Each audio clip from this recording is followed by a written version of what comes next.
2 mock trials and adjudication. Adversarial testing of 2 evidentiary records. Trial 1, in re the Valentine Corpus Accession v 75.01, authentic or fraudulent. Trial 2, in re the Monk's Mound 2007 stabilization, preservation or destruction. Vero's Research, Film version 1.0. A mock trial is a stress test, not a proceeding. Its value is that it forces each side of a contested record to be argued at its strongest by someone obliged to argue it, and then forces an adjudicator to say which arguments survive contact with the evidence and which do not. 4 rules govern what follows. The court applies the standing 5-level grading system: proven, strong, supported, open, and not supported by the present evidence. It does not apply a criminal or civil standard of proof. A count is not won. It is graded. A verdict of not proven against one party is not a verdict for the other, and that rule does most of the work in the first trial. Neither verdict alters any grade in the controlling reports, and both sides are argued from the record, not from advocacy. Before the trials are put, the court rules on 5 objections raised in review. The first goes to count P4 in the first trial, that the thermoluminescent results were never released, and so cannot be verified, tested, or found. Sustained. A results summary is not a report. The second goes to process, that the method departed from the protocol Emerson himself established, and that no consultation was provided. Sustained in part. Emerson's account is reassigned from the defense to the Crown. The third goes to necessity, that there was no emergency, that the agencies waited 33 months on rainfall, and that the benching went behind the failure surface. Sustained in part. The heavy plant inference is overruled as unevidenced and as unsound. The fourth goes to burials, that a charnel house is a mortuary structure, and so that a burial was destroyed.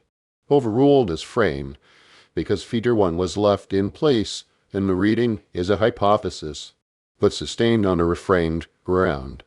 The burial statute was engaged, and no determination of character was ever made. The fifth goes to the administrative instruments, that the no adverse effect concurrence rested on plans not in the record, and on a building-oriented standard, and that the final clearance excluded the construction record and made no burial finding. Sustained with 2 corrections to its framing. The cumulative effect of the second, third, and fifth objections is that the defense now retains 2 propositions and no others, that something had to be done, and that the exposure produced knowledge. Every justification of method, of schedule, and of authority has failed. Trial 1. In re the Valentine Corpus, authentic or fraudulent.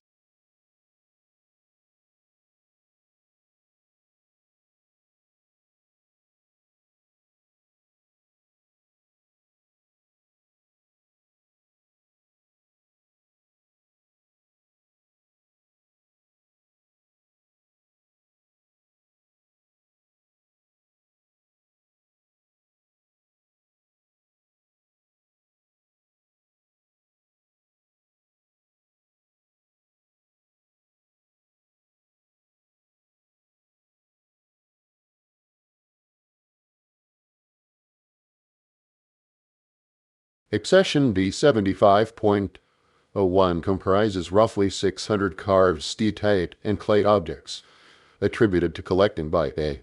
J. Osborne in Haywood County, North Carolina, between 1879 and 1882. Many bear figural images. Some of those images have been read as anachronistic.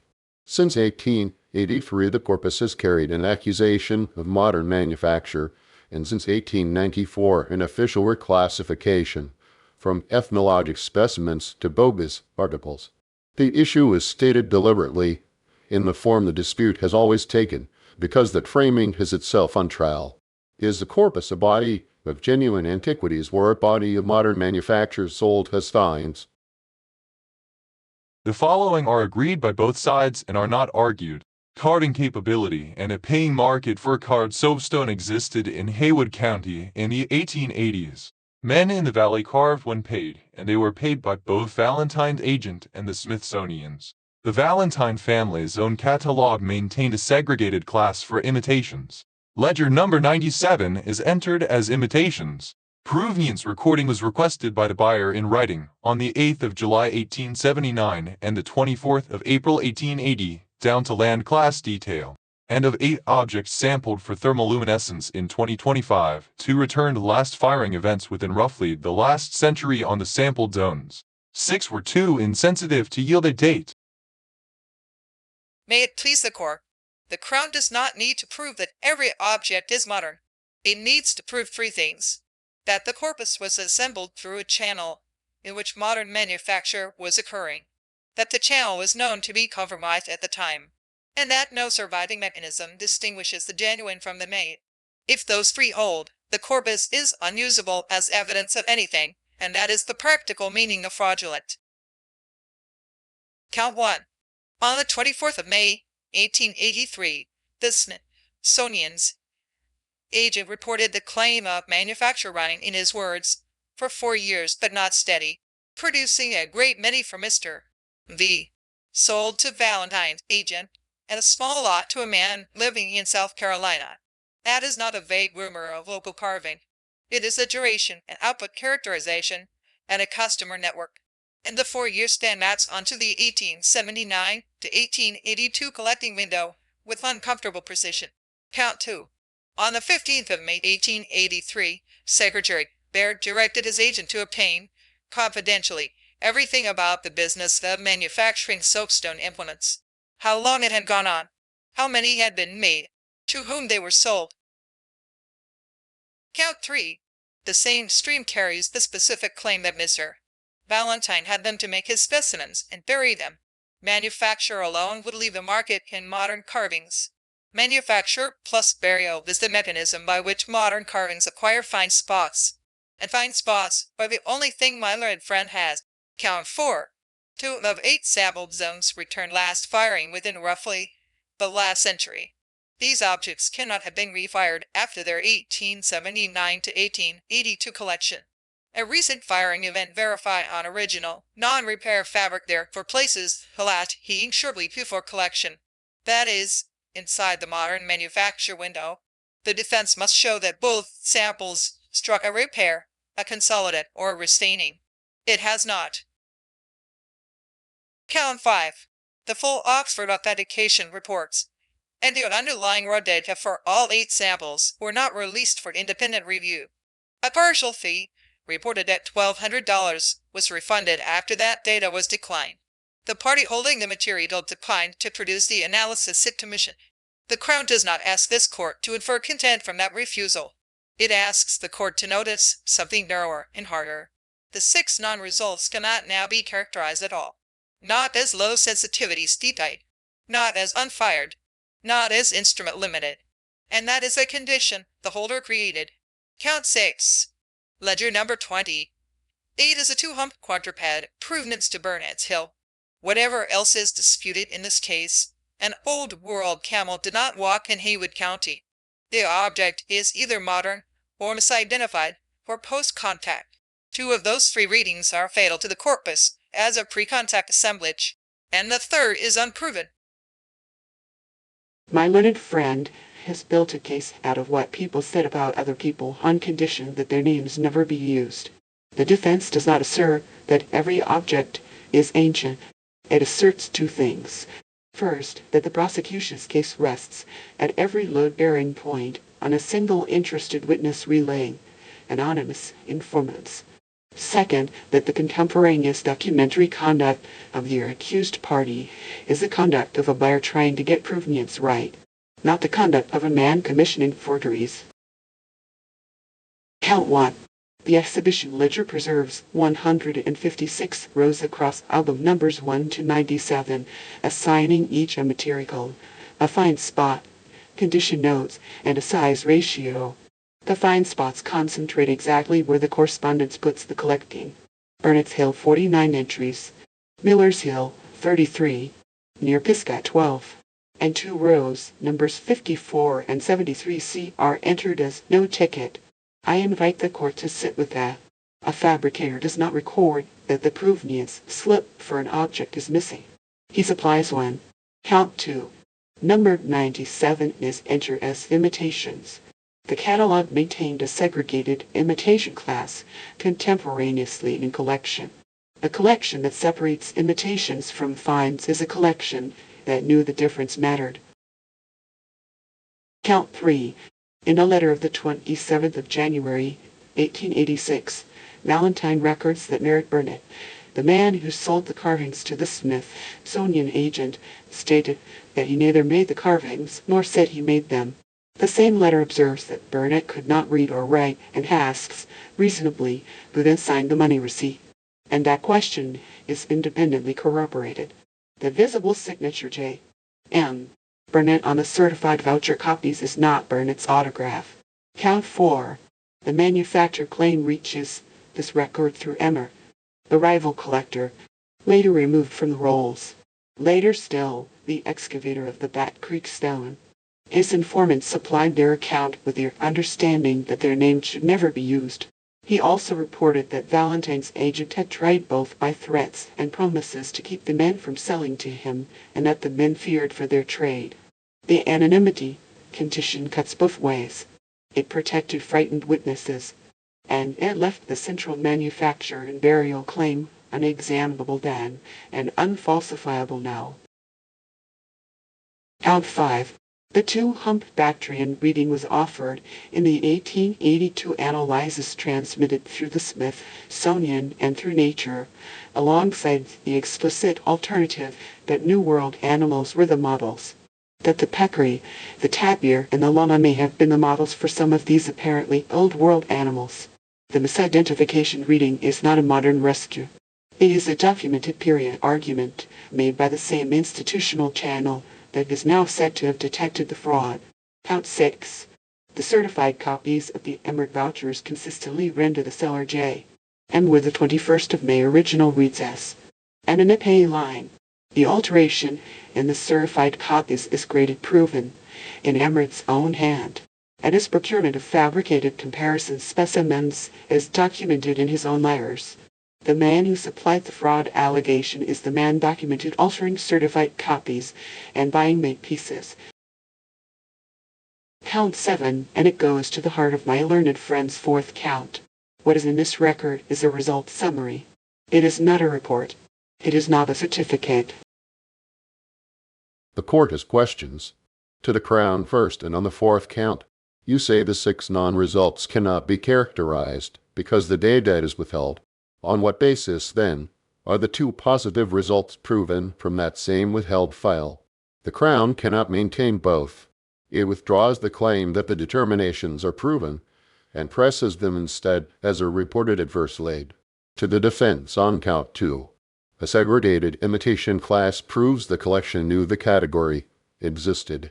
It does not prove the sorting was correct or performed by anyone competent to perform it, or applied to objects acquired through an agent.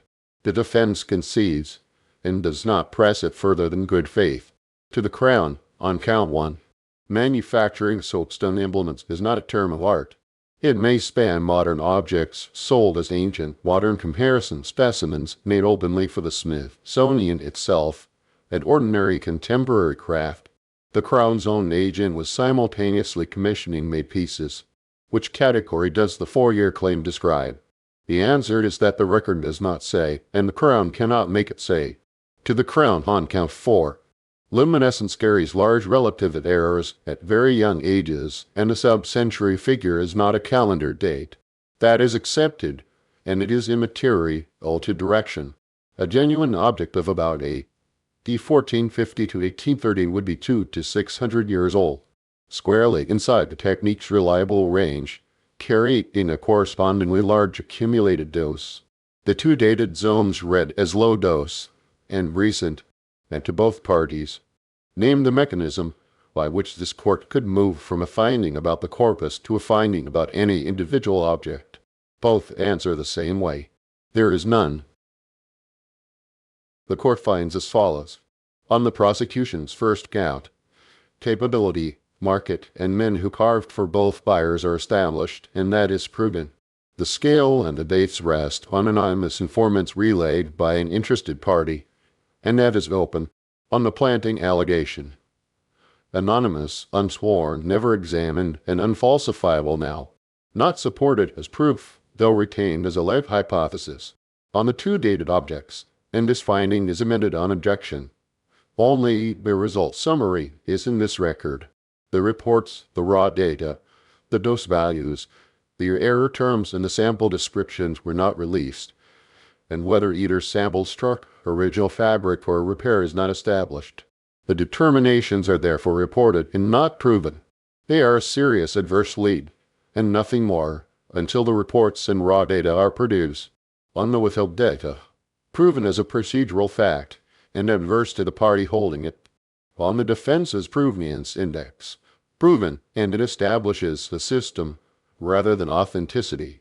And on the impeachment of the Crown's witness, proven and materially damaging. The verdict of this court is judgment for neither party. The prosecution has not proven that the 1879 to 1882 corpus is modern-made. The defense has not proven that any individual object is ancient. Both failures are structural rather than accidental, and they have the same cause. The object-level crosswalk that would bind specific accusations, ledger rows, catalog numbers, and physical objects to one another does not exist. One consequence of the amendment must be stated plainly. With the fourth count reduced to a reported lead, the Crown holds no physical evidence at all. Its case is now wholly documentary, and every documentary strand in it runs through a witness this court has found materially impeached. The controlling finding is that the corpus is mixed, and that resolution is object by object and cannot be otherwise. A general verdict in either direction has already been entered once in history. Authenticity in the 1882 exhibition literature. Fraud in Thomas, 1894, which is precisely why the question is still open. The court adds one observation about consequences because it bears on how this record should be handled and not on who is right. A wrongly entered authenticity verdict inflates the archaeological record with modern objects. A wrongly entered fraud verdict forecloses, without testing, the possibility that some of these pieces are post-contact native carvings. That is the reading the 1882 analyzes themselves left open, and it is the one that would matter most to the descendant community. Neither error is cheaper than the other. The second is simply quieter. It is ordered as follows. Release of the full Oxford authentication reports and their underlying raw data for all 8 samples. Until that is done, 6 of 8 results are uninterpretable, and this court treats the non-release as adverse to the party holding them. Paired sampling on the 2 dated objects. Original fabric and repair zone on the same piece with sample locations first mapped against repair, adhesive, consolidant, and restaining. Talc versus enstatite mapping on surface and interior for microsamples, with iron oxide phases mapped against depth. Trial 2. In Re the Monk's Mound 2007 Stabilization, Preservation, or Destruction. In 2007, the Capital Development Board, under Project 104-021-016, executed slope stabilization on the east and northwest localities of Monk's Mound at Cahokia Mound's State Historic Site.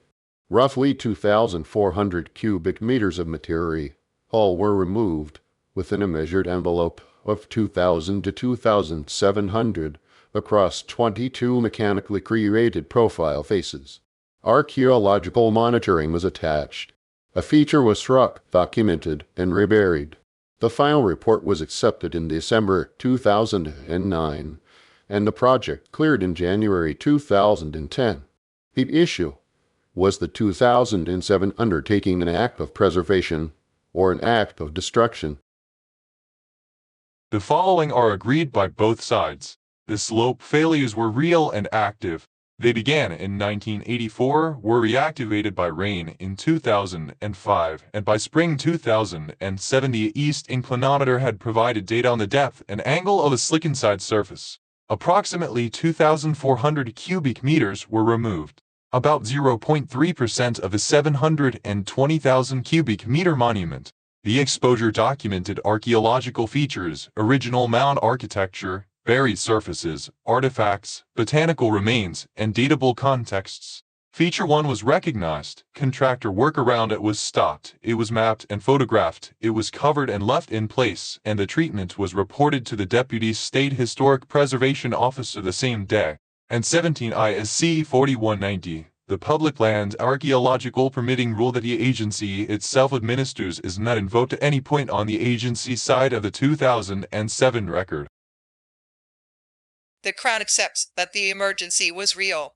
It says their real emergency does not convert an unpermitted mechanical excavation into an archaeological project, and that the defining act of this undertaking was not the cutting. It was the decision not to look at what was cut. Count 1. On the 3rd of October, 2007, the agency stated that no permitting requirement had been violated. On the 15th of October, 12 days later, the same agency issued a 17 ISC 4190 permit for limited soil coring at the same site. Soil coring got a dedicated archaeological permit. 22 mechanically cut profile faces did not. The exception the agency relies on has two predicates, and it fails both. The work was slope stabilization engineering with attached monitoring. It was not Phase 1 survey, and it was not Phase 3 data recovery. And no written agreement authorizing survey or data recovery appears anywhere in the release record. Count 2, and it is the count on which the Crown places most weight. The removed material was isolated and stockpiled, and there was no plan to screen it. The defense volume is that more than 90% was 1988 lowest repair fill. That defense was strong for volume, and it is worthless for content, because the only instrument that could have tested its screening was declined. This did not merely lose information, it converted a recoverable question into a permanently unanswerable one. Count 3. The scope described by the project manager on the 8th of August, 2007 is removal by benching to the slickened surface.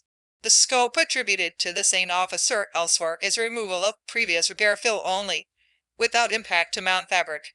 Both cannot be the governing scope, and the instrument that would resolve it, the written authorization, has never been produced. The agency's own memorandum records the benches escalating from 1 to 2 feet to 1 to 6 feet, and states that once begun, there was no possible stopping point at which to reconsider. Count 4.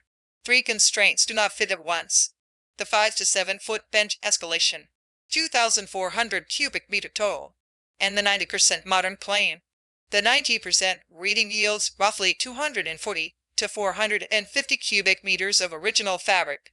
The escalated by reading yields 700 to 1,000, about a third of the total.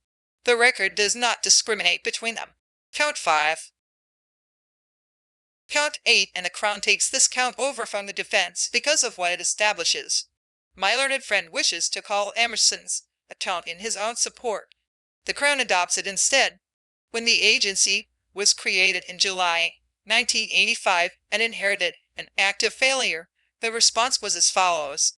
Treat it as beyond a quick internal fix. Use National Park Service contacts to convene international specialists, together with regional and state archaeologists.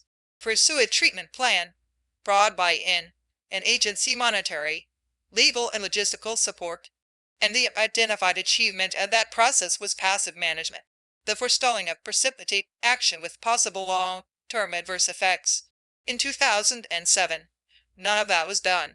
No specialists can be, no treatment plan with buy-in, no consultation outside the repair project teams, and the opposite of passive management.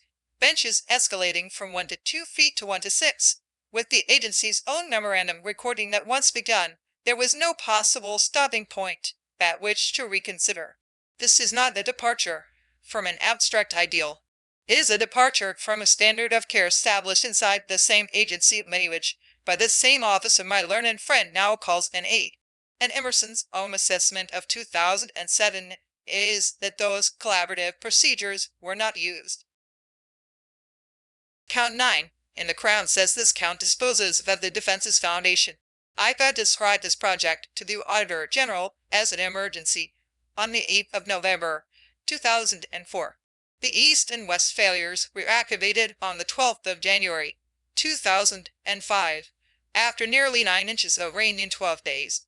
Excavation began in August 2007. That is 33 months from the emergency framing and 31 months from the reactivation.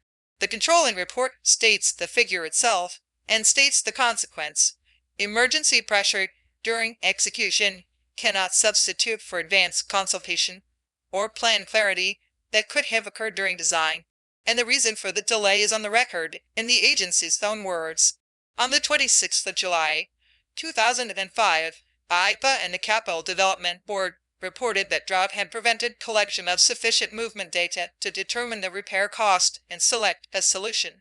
The agencies were waiting for significant rainfall before completing reports and selecting the repair proposal, a condition you monitor for 2.5 years while waiting for the weather to tell you more is a managed problem. It is not an emergency that forecloses consultation, and this count is fatal to every defense that runs on urgency.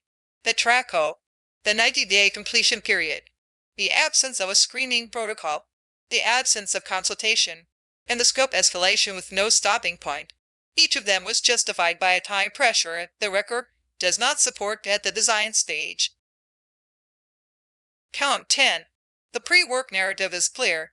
Remove the slick inside in 1 to 2 foot-step benches behind the failure surface to create flat horizontal surfaces for replacement soil and to redirect stress vertically. The agency's own memorandum records that the excavation then moved to 1 to 6 foot benches behind the failure surface, and that once begun, there was no possible stopping point at which to reconsider. The Crown accepts that benching behind the failure plane has a legitimate engineering purpose. It does not accept a threefold escalation of bench depth with no change instrument, no redetermination, and no renewed effect finding.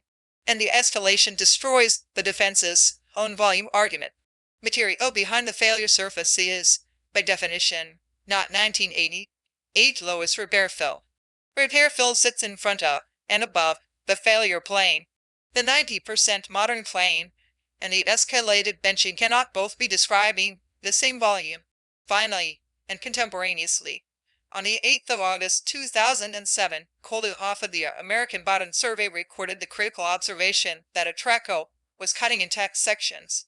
That is not a later academic complaint. It is a professional observation made on the day. Count 11, and the Crown begins by narrowing it. The Crown does not say that a burial was destroyed. Feature 1 was covered and left in place, and the Crown will not overstate what this record shows. It says something different and harder, that the burial track was engaged 3 times over and never once answered. First, by the monument itself. The rule provides that no activity affecting the location of burial remains, a grave or a grave marker, including a mound, may resume without authorization. And their accepted final report records 2 burials previously encountered on Monk's Mound at the juncture of the first and third terraces, one associated with early historic material culture, the second exposed in a wall profile and left in situ. Second, on the day, Hawkatad was present when the feature was found and rated as a charnel house. The project manager rated it as a small building foundation. Once a qualified specialist advances a mortuary reading on an open exposure, the character of that feature becomes a question that must be determined. It is not a matter of whose reading prevails in correspondence. Third, in the close-up, no determination of the character of the feature appears in any release. No authorization to resume activity at its location appears in any release. And the agency's internal memorandum shows that the burial law was not overlooked. It was considered and set aside. The one drawing that would show the composition of that deposit, the feature 1 profile, is absent from the report the agency accepted, though the profile was observed and described in writing to a member of the public. Count 12, and the Crown says this is the count that ends the question of authority. The 10th of July, 2007 concurrence found no adverse effect if the project followed the plans. It is a conditional finding, and its condition cannot be tested because the surviving specification chain is incomplete and a complete plan set has never been produced. A conditional clearance whose condition cannot be verified does not clear the executed work. It clears the project on paper. Crown corrects one thing that was put in argument. That concurrence did address a nationally significant mound, and it did not claim that the mound lacked archaeological significance. The defect is the standard applied to it, which was building-oriented, and the missing specifications. It is not the subject matter. The 26th of January, 2010 clearance is worse, and the Crown corrects the framing thereto.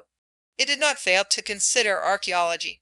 It affirmatively stated that no significant historic, architectural, or archaeological resources were located within the project area. Read literally, that conflicts with the site designation, with the mound's recognized significance, and with the agency's own accepted final report. And the letter carries its own construction discovery exclusion. By its own terms, it does not reach what was found during construction. So consider where that leaves the file. The front instrument is conditional on plans that cannot be checked. The back instrument excludes the construction record. The permitting instrument was never invoked at all. There is no document in this record that covers what was actually done to the mound. My learned friend has tried a maintenance emergency as though it were research excavation, and has scored every departure from research excavation practice as destruction. The correct counterfactual is not a better run day. It is the slope continuing to fail. Count 1. Failures active since 1984. Reactivated by the 2005 rain event. Displacement of 3 to 5 feet on the west, and a scarp reported at roughly 400 feet. Slope failure is not a neutral alternative to excavation. It destroys stratigraphy in an uncontrolled manner, and it documents nothing. Count 2. Solid block construction is directly documented because of this project. So are buried surfaces. So is the deliberate selection of red, yellow, white, gray, brown, and black sediment. So are botanical remains, canid deposits, and datable contexts. Monitoring, mapping, photography, selective sampling, flotation, micromorphology, and specialist analysis were performed and published. No research excavation of comparable exposure has been permitted on Monk's Mound in living memory, and none is likely to be. Count 3. Feature 1 is a model of discovery conduct, not a failure of it. The feature was recognized. The contractor was stopped around it. Archaeologists mapped and photographed it. It was covered and left in place, and the decisions were reported contemporaneously to the deputy SHPO the same day. Every element of the discovery protocol was performed. The specialist who has since applied the strictest control to this record treats the feature as intact and in place. It is intact and in place because of how it was handled. Count 4. The 10th of July concurrence is a correctly invoked no adverse effect finding. Its predicate was not resource absence. It assumed a significant historic property and approved a method of treatment. The form of the review was right. On count 12, the defense concedes coverage and disputes character. It cannot produce the complete plan set. It does not contend that the January 2010 letter reaches the construction record. It says these are documentary failures of closeout. They are not evidence that the work itself was unauthorized or improper. Count 5. 2,400 cubic meters is approximately 0.3% of the monument, and on the agency's account more than 90% of the east slope removal was modern lowest placed in the 1988 repair. And on counts 8, 9, and 10. On count 8, the defense does not dispute that the 1985 to 89 process was more consultative. On counts 9 and 10, it answers that a head cut advancing through a monument is a real and progressing threat, whether it advances quickly or slowly. The court has questions. To the Crown first, it is urged that a heavy excavator working the slope without sliding shows the mound was stable, and therefore that no emergency existed. Can the Crown run that argument? It cannot, and the court overrules the ground. No machine weight appears anywhere in the released record, and surface trefficability does not disprove deep-seated instability on a discrete Swicken site, which is governed by pore pressure and shear strength along the plane rather than by bearing capacity at the surface. A machine can work on a slope that is marginally stable against rotational failure. Crown withdraws the ground and relies instead on Poldiakov's contemporaneous observation that a trackhoe was cut in intact sections. To the defense, if more than 90% of that material was 1988 Lois, the stockpile would have demonstrated it at trivial cost. Why was there no plan to screen? There is no answer in the record. The court notes that the 90% figure and the decision not to test it come from the same party. To the Crown, is screening 2,400 cubic meters of slope repair spoil a practice standard the Crown can show was applied to comparable emergency stabilizations in 2007? It is not demonstrated. The Crown narrows the count to the absence of any sampling protocol for the stockpile, which is a lesser and a better founded charge. To the defense again, the 10th of July concurrence was bounded by the reviewed plans. The benches then escalated from 1 to 2 feet to 1 to 6, and the agency's own memorandum says there was no possible stopping point. What instrument carried the concurrence across that change? The written authorization would, and it has not been produced. A generic monitoring clause is not unlimited approval of every geometry later reached. To the Crown, absence from 3 searched releases is not proof of non-occurrence, and a 166-page release remains untested. The Crown concedes and accepts that the Illinois State Museum, not the agency, is the custodian who can settle it. The court finds as follows. On necessity, and this finding is amended on objection, that the failure was real and progressing is proven. 9 inches of rain in 12 days. The west slope dropped 3 to 4 feet along a line more than 400 feet long. The east slump reopened at the 1984 failure, but that an emergency existed of a kind that foreclosed design stage consultation is not supported. 33 months separate the emergency framing from the cut, and the agencies were waiting on rainfall to define the failure. It follows, and the court so finds, that every defense running on urgency falls with it. The TRACO, the 90-day completion period, the absent screening protocol, the absent consultation, and the unstopped escalation. Execution pressure cannot substitute for design stage clarity that the record shows there was time to obtain. On the bench, escalation. Proven. Benching down the failure plane was planned and has a legitimate purpose, but escalation from 1 to 2 feet to 1 to 6 feet is undocumented by any change instrument, and material behind the failure surface cannot be 1988 repair fill, so the 90% modern defense and the escalated benching cannot be describing the same volume. On the heavy plant inference, the ground is rejected. No machine weight appears in the release record. Poldiakov's observation of the 8th of August that a trackhoe was cutting intact sections is admitted in its place. On archaeological productivity, proven, and judgment for the defense. On feature 1, strong for the defense on treatment, and open on documentation and resumption. On permitting, strong for the Crown as a statutory reading rather than a substantive adjudication. On curation, proven by absence, subject to the untested 166-page release. On original fabric, open and open permanently as to the removed material. On post-2007 verification, proven absent, a continuity gap rather than proof the repair failed. On the review instruments, entered on the 5th objection.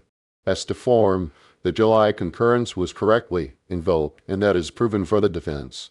As to coverage, it is proven that no instrument in this record covers the work as executed, and judgment goes to the Crown. The front finding was conditional on plans that cannot be checked. The back finding excludes the construction record by its own terms, and the permit was never invoked at all. On burials, and this is entered on the 4th objection, that a burial was destroyed is not proven. Feature 1 was covered and left in place, and the Charnel House reading is one specialist on the day opinion, contradicted on the day, and graded a hypothesis. The court applies here the same rule that applied against the Crown's 4th count in the first trial, but that the burial statute was engaged and never answered is proven by absence, and judgment goes to the Crown. The rule names a mound as a grave marker. The accepted report records 2 burials previously encountered on this mound, and a mortuary reading was advanced on an open exposure by a qualified specialist.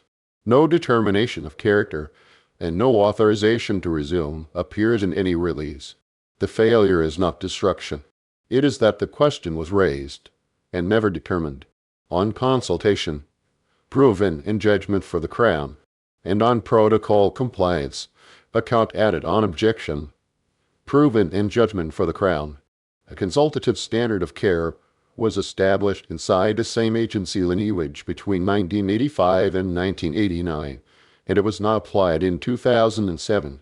The defense's answer that this was a fast emergency rather than a slow one is not evidenced against a timeline that ran 2 years. This is the count on which the defense's own witness testifies against it. The verdict of this court, amended a 3rd time on objection. The intervention was justified. The emergency was not. No instrument in this record clears the work as executed, and destruction is not proven as to the monument. A real and progressing slope failure justified an intervention. The controlling finding of this court is that the decisive act of the 2007 undertaking was not the excavation. It was the decision not to screen the stockpile. Every other question in this trial remains answerable by archival recovery, the authorization, the as-built geometry, the museum accession, cake quantities, content of 2,400 cubic meters of removed material, is the one question that was made permanently unanswerable, and it was made unanswerable by a choice rather than by an accident. It is ordered as follows. A records request to the Illinois State Museum for the project accession, the deposited field records, notes, and photographs, and the accession were transmittal documentation showing the date of deposit. Their answer is a finding. Production of the written authorization defining the governing scope, and of contractor pay quantities, surveyed, cut sections, and sample provenience distributions. The 3 inputs that would discriminate between the 2 volume models, the post-2007 topographic survey and resumption of the inclinometer program, without which the success of the intervention, the defense's strongest count, rests on an assumption rather than on data. Production of the complete final plan set and specification chain on which the 10th of July concurrence was conditioned. Without it, that finding cannot be tested against the executed work. A determination of the character of Feature 1 under the burial rule, and production of the profile drawing that was described in writing but is absent from the accepted report. Whether a mortuary feature is present at that location is a question for descendant communities to be consulted on. It is not one this tribunal settles, and verification of the 2007 versions of the governing rules against the current text relied on before any external filing. The 2 trials were run separately, and they share no evidence. They arrive at the same structural place, and the coincidence is worth naming because it says something about both records. First, in each, the decisive document does not exist. The first trial turns on an object-level crosswalk that was never made. The second turns on a written authorization that was never produced. Neither case is a disagreement about evidence. Both are consequences of an absence. Second, in each, the party best placed to resolve the question declined to produce the instrument that would. The Oxford raw data was declined, and a fee refunded. The stockpile was not screened. The court drew no inference about motive in either instance and recorded the procedural fact in both. Third, in each, a general verdict has already been entered once and did damage. Thomas, 1894, reclassified the Valentine objects from ethnologic specimens to bogus articles and closed a question that was not closed. The January 2010 clearance stated that no significant archaeological resources were located in the project area on a monument of world standing. Both were administratively convenient. Both were wrong in the same way. 4. In each, what was actually lost was context rather than material. The Valentine objects survive. Their fine spots do not survive in usable form. The Monk's Mound spoil survives as a stockpile.